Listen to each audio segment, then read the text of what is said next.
You eliminate sleep for one night, then you'll be very poorly functional the next day. My name is Torbjorn. I'm a professor of psychology at the Karolinska Institute, and what I do is mainly sleep research.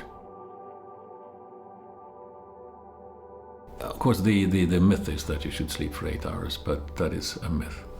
But it has some reasonable background, because in the old days, in medieval days, people thought that you should work for 8 hours and pray for 8 hours and sleep for 8 hours. It was a nice subdivision of the 24 hours.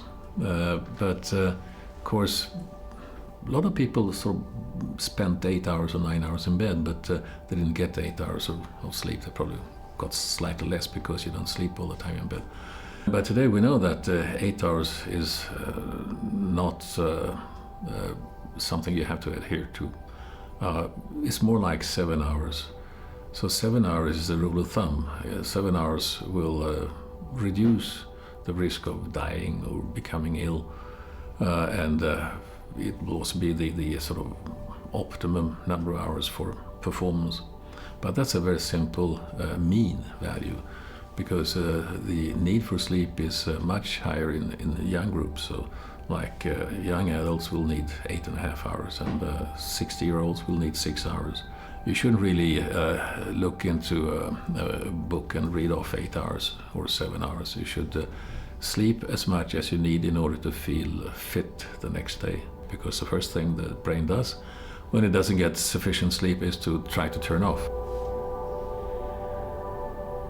This type of advice has been around for quite a long time. So, I mean, there are a lot of things that you should do to optimize sleep, like very dark bedroom, cold or cool bedroom, like 16, 17 degrees.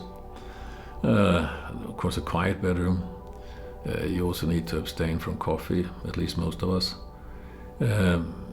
You need a regular sleep pattern, because if you have a regular sleep pattern, you will teach the brain when it's supposed to sleep, and it'll sort of listen to that and try to help you sleep. Alcohol is bad for you in terms of sleep, and so is nicotine. You also need physical activity, because physical activity is part of the sleep-wake cycle in a way. You need physical activity as an antidote to inactivity. And the more physically active you are, the easier it will be for you to sleep.